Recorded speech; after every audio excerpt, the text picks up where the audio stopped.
Cryptography. Myself, Professor Ashish Chaudhary from IIT Bangalore. And feel free to post your questions here. You can unmute yourself and you can ask your questions.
So I request the So I will. participants. Yeah, please go ahead.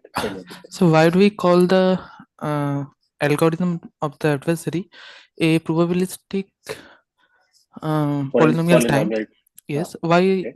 I can't understand why it is called the probabilistic term. Is Okay. associated So with it.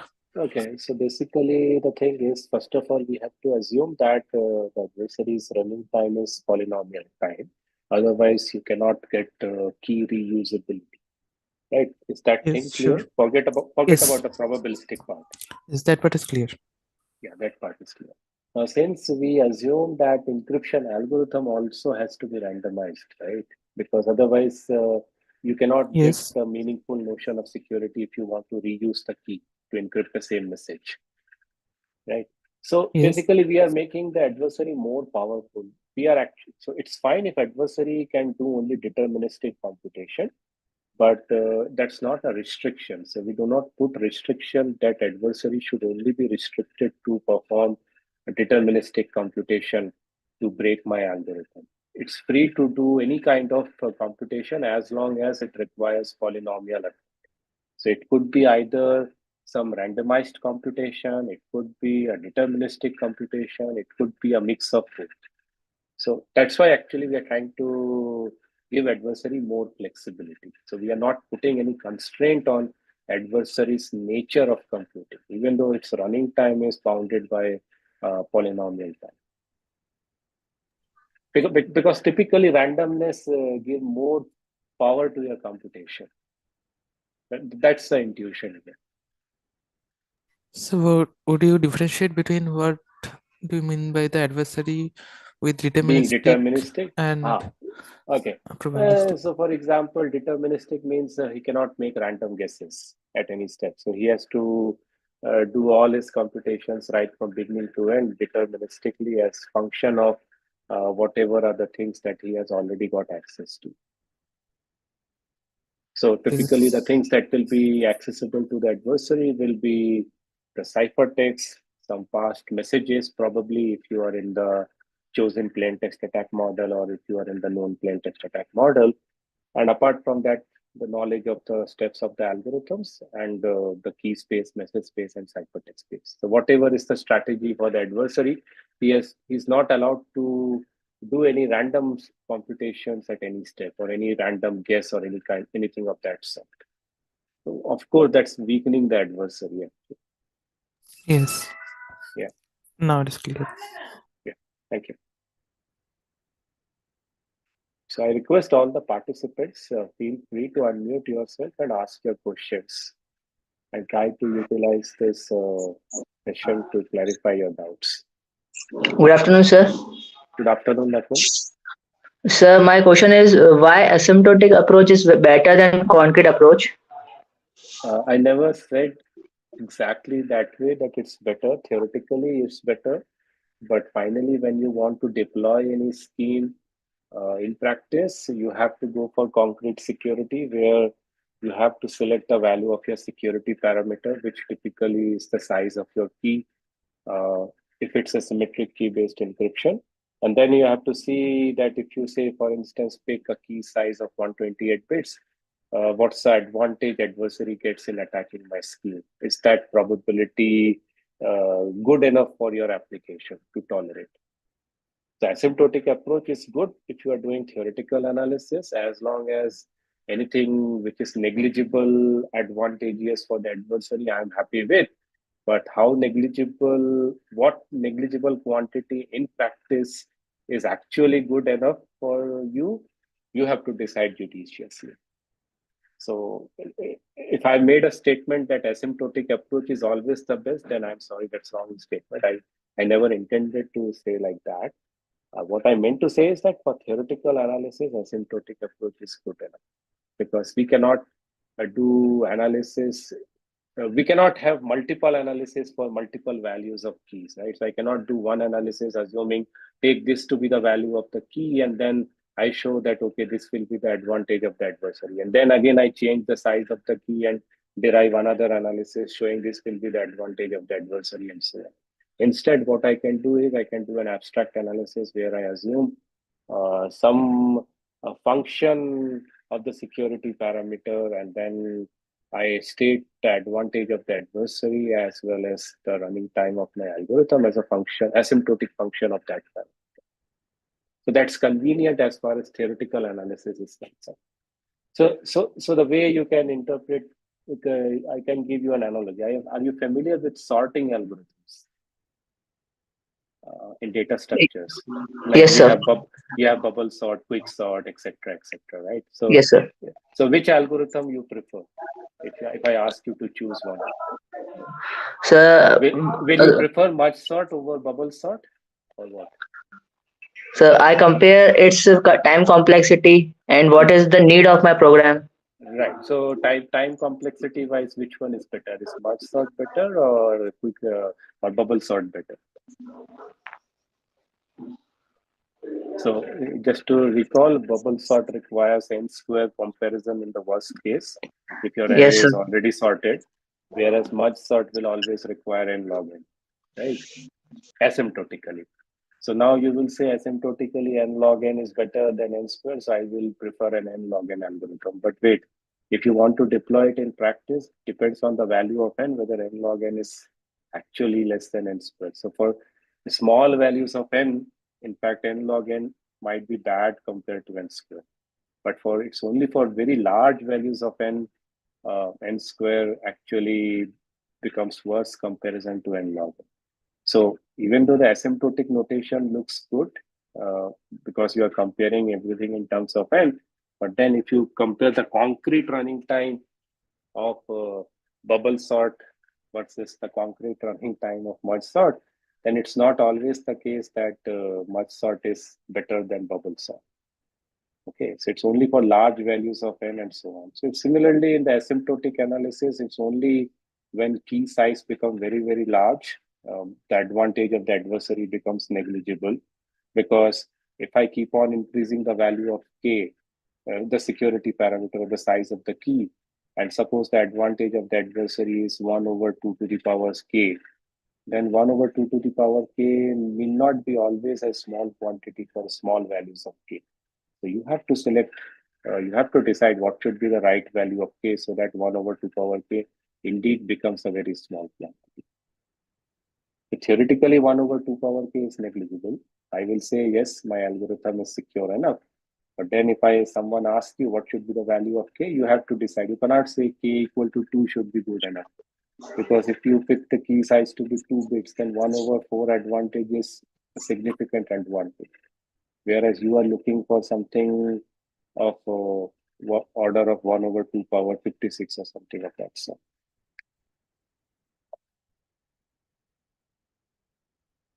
I hope that answers your question. Yes, sir.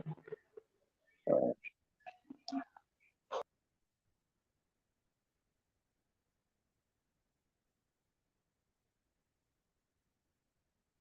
There's one question in the Google forum, explain one-time pad. So it's not the full form of OTP. Okay, so OTP also stands for one-time pad. I can say in short form, it is represented as OTP, but OTP, the real world OTP does not mean the one-time pad. One-time pad is the name of the encryption scheme. Okay, where it's another name of one-name cipher, where the ciphertext is computed as the XOR of the message and the key. Yes, sir. And right, and why it is called one-time pad? Because you cannot use the same key to Uh, encrypt two consecutive messages or more than yes, one sir. message in a second. So you have to refresh the key. So that's why one key can be used only for one message. Next message, again, you have to use a fresh key. Third message, again, you have to use a fresh key. That's why it's called one-time pad encryption scheme.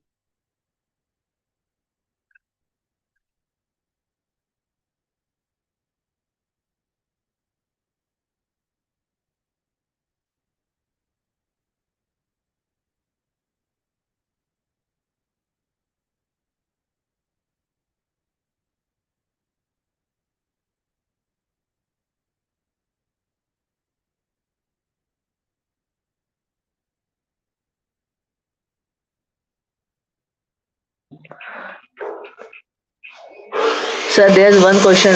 I want also ask one question, that how we can get randomness in our key generation algorithm. Mhm. Me, So this is a very tricky question. So getting true randomness is really very difficult. Okay, so there are very ad hoc mechanisms to generate true randomness. So, for instance, if we consider the rand function that is available in our C programming language, right, that's not a true source of randomness. So, uh, while designing our key generation algorithm, we assume that we have a good source of randomness, which will generate uniformly random bits. Now, how do you uh, instantiate such a scheme in practice? That's very tricky. There is no foolproof solution for that. And there are some ad hoc mechanisms. So, one ad hoc mechanism that I can state here is the following.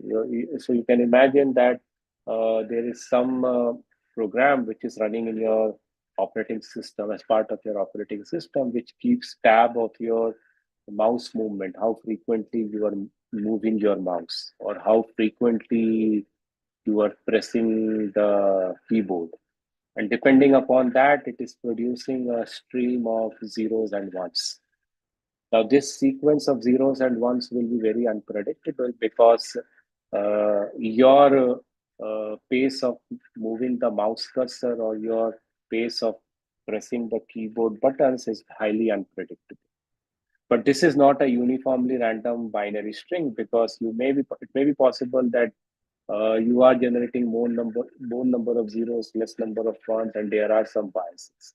So once this unpredictable sequence of zeros and ones are generated, then we apply some soothing mechanism, okay, to kind of wipe out the biases if at all there are any. And they are very ad hoc in nature. So that's why in theoretical cryptography, for convenience, we assume that we have some good source of randomness available to select our keys as output of key generation algorithm. But instantiating those uniform source of randomness is really tricky.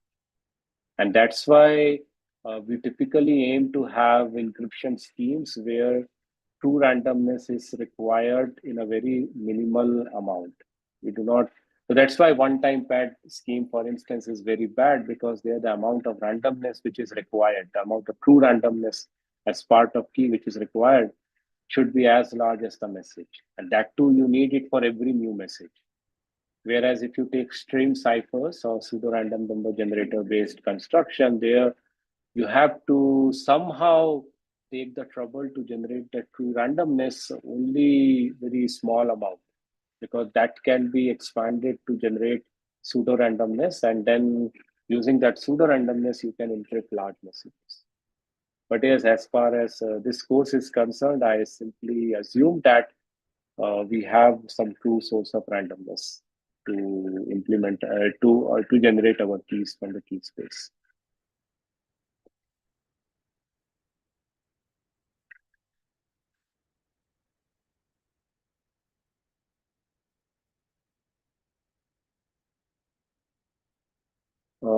Mr. Sunil is asking that he is unable to understand the cryptanalysis of Figma cipher.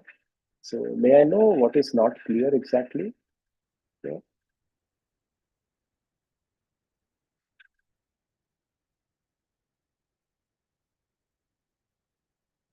You can unmute yourself and ask what exactly is not clear. Then it will be better instead of typing it in the chat box.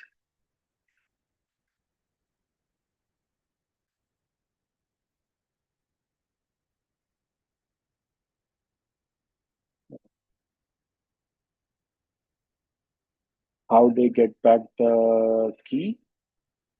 Okay.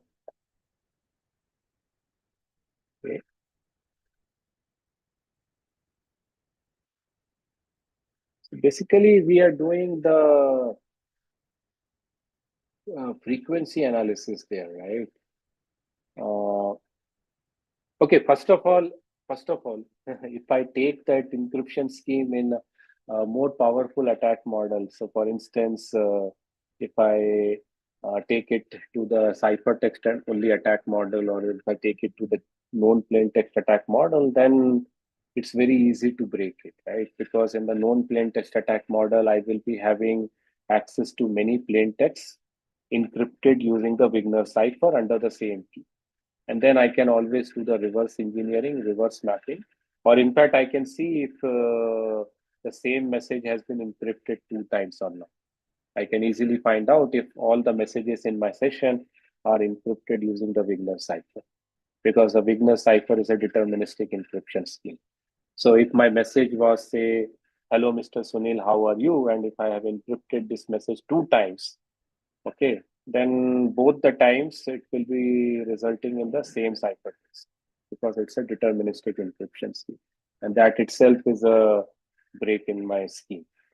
But what I have shown in the lectures is that if you have even if I just consider the ciphertext only attack model, where adversary just have got access to the ciphertext, there also adversary will be able to get back the key and decrypt all the future messages. And this is basically done using the frequency analysis, right? So if I am assuming that my plain text space has some natural redundancy available, that means there are some candidate characters or candidate messages which are more likely to be occurring in my plain text compared to other characters from the plain text space, then I can utilize that knowledge uh, and do the cryptanalysis. So, for instance, in typically, if my if my messages are going to be English words, then I know that the character E is going to be more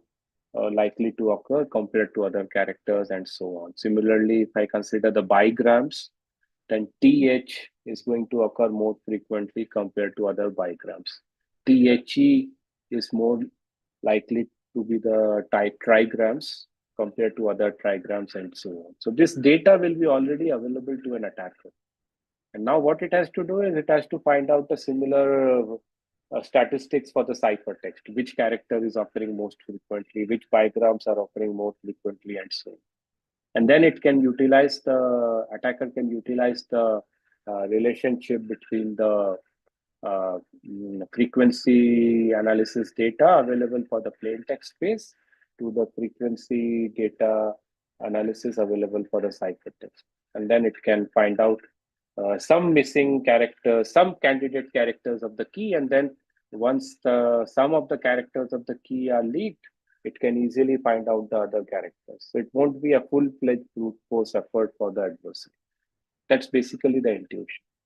But you don't even have to do all those things if you are an attacker and if someone is deploying Wigner cipher now, because it's a deterministic encryption scheme. The simple attack is that since it's a deterministic encryption scheme, if same message in the session is encrypted multiple times, it will result in the same ciphertext, and that itself is a break in the security. I can easily take it in the to the chosen plain text attack game and then easily break it. I can, as an adversary, I can submit two plain texts, two vectors of plain text where I repeat the messages, and then uh, yeah, if I see the ciphertext appearing, same ciphertext appearing multiple times, I know that which vector has been selected for it.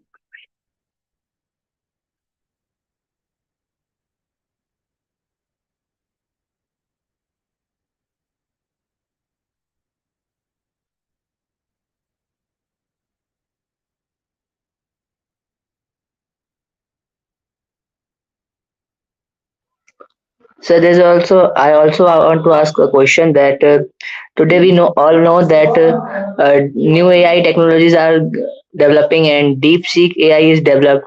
So it is possible that DeepSeek or any AI technology can break our cryptography in the feasible time.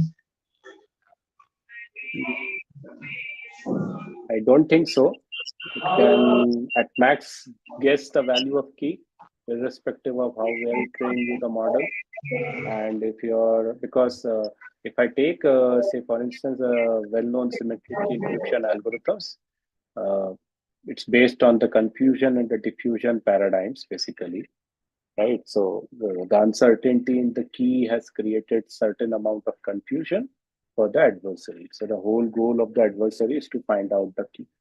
So I don't think advances in the AI technology or the DeepSeek thing will help you to do the cryptanalysis part as such if you are using good source of randomness for picking the keys. I don't think so. Because all this, and later on when we go to public key crypto systems, we will see that the security of those public key crypto systems are based on certain computationally hard problems. Okay, so why these problems are hard? Because in the worst case, to solve those problems, you need to perform exponential amount of computation intuitively. That's why basically they are believed to be a very hard problem. Just advances in the AI technology won't help you to solve those problems. What AI advances in AI technology can help you to do is they might solve the problems for certain specific sizes, but then you can always go and increase the hardness for the adversary by increasing the difficulty level of the computational problem. Okay. So again, to give you an example. So looking ahead, we will see that factoring is believed to be a very difficult problem. If I ask you, if I give you a very large number, say 1000-bit number or 2000-bit number, and then I ask you, can you factorize it? It is believed to be a computationally very difficult task. And then there will be a very well-known public key crypto system whose security will be based on the assumption that an adversary or attacker cannot factorize a large number. Because if it can factorize, then it will know the key and then it can easily break the system. So now suppose if tomorrow AI technology progresses so much that it helps you somehow to factorize 1000-bit number quickly, then what you can do, you just increase the key size for your encryption scheme. You now actually use the same steps of your algorithm, but now instead of saying that the security is based on factorizing a 1000-bit or 2000-bit number, the security is instead based on factorizing a 4000-bit. Then you are safe, because again it will take another decade or so for technology to improve, to match up or to come to a level to factorize such a large number. If again that happens, then you increase your tree size. So just technological advancements won't help you to completely solve certain computational hard problem, and that's why we are safe as far as crypto is concerned.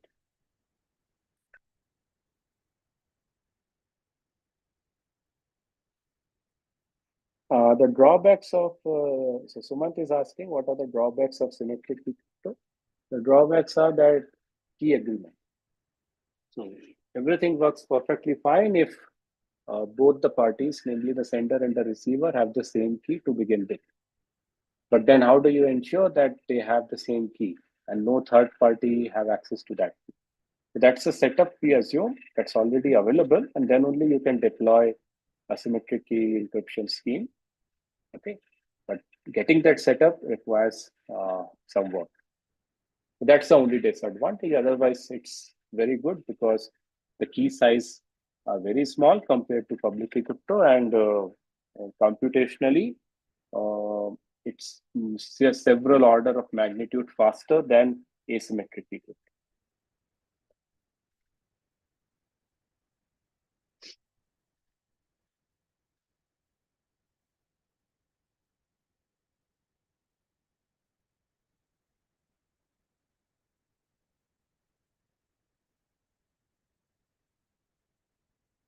Uh, Sir, I want to ask you a question regarding the how we should approach the course. So after completing a lecture regarding a particular topic, mhm. is it advisable to go through Karz's book thoroughly Yeah, of course, of course. as it's generally more That's mathematically the inclined yeah, and yeah. That's the expectation, of course. Okay, but I believe that many people also find cards and Lindell difficult to is understand. But that's why this course, I try to make it more accessible with a hope that yes. after going through the lectures, people will be able to uh, go through the cards Lindell book. Yeah, it's always recommended to do that. Okay, sir.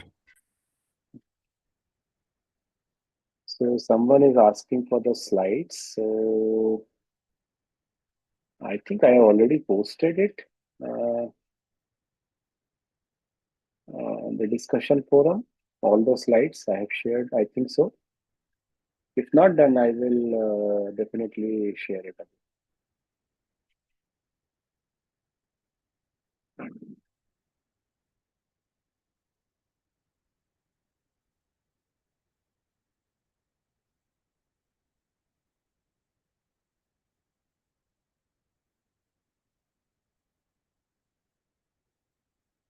You can access the slides using this Google Drive. Anyway, I have shared it in the chat box. All the slides for the whole course are available. And anyway, I will post it again in the discussion forum.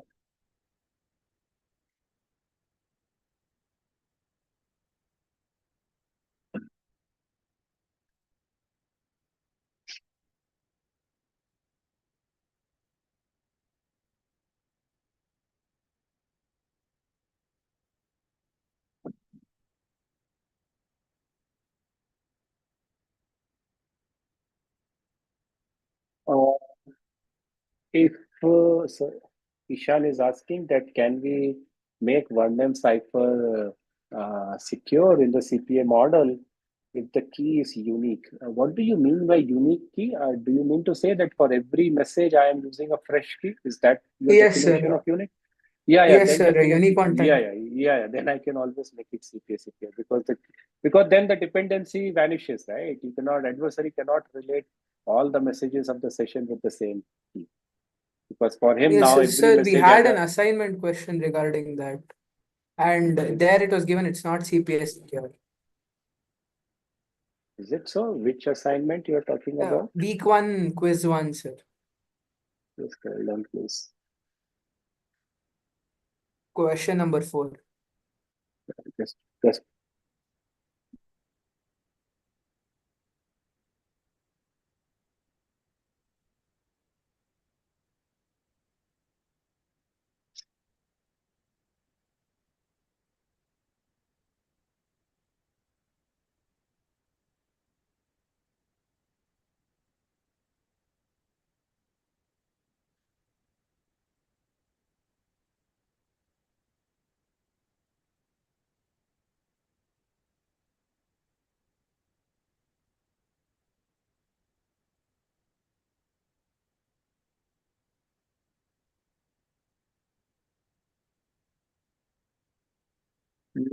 week one, question four, right? Yes, sir. The question is which of the following is are true for one-name cipher? Yes, Options are the scheme is CPA secure. Option yes, sir. B, the scheme is not single message COA secure if the sender obtains a key k equal to 0 power n. Option C, the scheme is not single message COA secure as the encryption scheme is deterministic. And option D is the scheme is not CPA secure. So we never mentioned about the unique key or anything. So when I Okay, say so when we say the scheme is not CPA secure, that means we are just assuming that only one key is used for the entire session, and now you are in the CPA model. In that case, okay. it is obviously breakable because it's a deterministic encryption scheme. Okay, sir. Another question, the same quiz, the third question, sir. It says the first and last options are correct. The last option says probability that ciphertext D is 1 by 26. Mhm. The probability of the ciphertext depends on the plain text, sir. How many occurrences of the respective plain text occurs, depending on that, we'll get the Yeah, probability of the yeah. ciphertext. So basically, So it, each of these messages A, B, and D, A, B, and C could lead to the ciphertext D, depending upon what is the shift. So if A is the message, and yes, if the sir. shift is 1, 2, 3, B, C, D, if the Sir, shift is one, 2, yes, sir. if the shift is 2, then you will shift to 2 position, and then the ciphertext will be D. Yes, sir. If the message is B, then also you can get a ciphertext D if the shift is 2. And even if Yes. the message is C, you will get a ciphertext D if the shift is 1. So Okay, all but these 1 by messages, 26 means all letter, it takes all letters into consideration, right, sir? yes. So all these messages can lead to the ciphertext D. Na? So the probability, so have you seen the solution? That I think that solution also should have been posted, right? Sir, it just shows the right answers. No, not the forum, but you must have got access to the individual solutions in the PDF format, no? So, No, sir, still haven't found. no Oh, solutions. We have only received correct options. okay. Sorry about that. Then I will ask the TS to post the solution manual for all the assignments whose deadlines have been passed till now. But Okay, sir. okay, just hold on. I can show you. How do I share my screen? I can.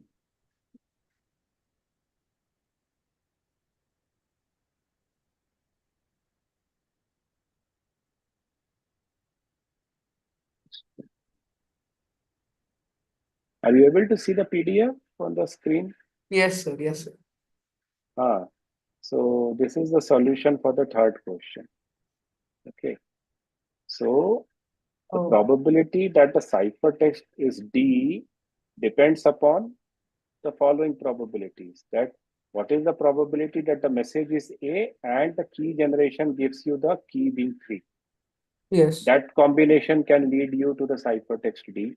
Another Yes. possibility is that the message was B and the key generation gives you the key 2. Yes. And another possibility is that the message was C and the key C was and key 1. was 1. Yes. So we just have to sum up these three probabilities, which will turn out to be 1 over 26. Okay. Okay. Now it's clear. Yeah. I will share the solution manual. I will ask the TS to share the solution manual of all the quizzes whose deadline have passed. Okay.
You can use Scott Slindle. That's one good book. Plus, there is another good book called this graduate course in cryptography by Boneh and Shu. So both these are good references if you want to read a textbook after going through the lectures.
Are there any other questions?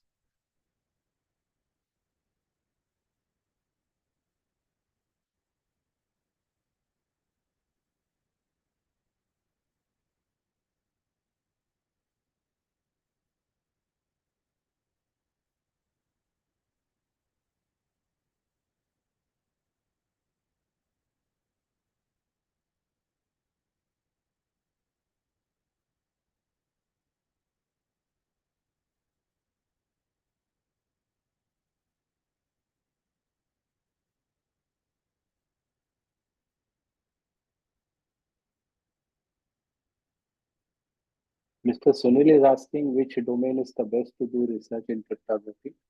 There are many avenues to work or do research. It depends upon whether you like symmetric key crypto or public key crypto. And of course, the world of cryptography is no longer limited just to secure message transmission or cryptanalysis. So there are many advanced applications of cryptography. So, for example, you can think of secure distributed computation, where you have multiple distributed entities, whether they would like to perform some computation robustly and securely, even if certain fraction of those entities are adversarial entities. So that problem is called secure computation. Then you have the problem of distributed consensus, where the goal is to ensure that you have a group of distributed entities who would like to exchange messages and come to an agreement on a particular value, so that based on that they can decide their next set of actions. So that's called distributed consensus. You have the domain of huge domain of lattice-based crypto or post-quantum cryptography. So there is no answer that which domain is best. It's actually completely on individuals' like and dislike, which area that individual is enjoying. So there are multiple options to explore. So I cannot give you a specific answer for this question.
Okay, if there are no more questions, then we can finish this session. So if someone have any other question, then they can unmute and ask.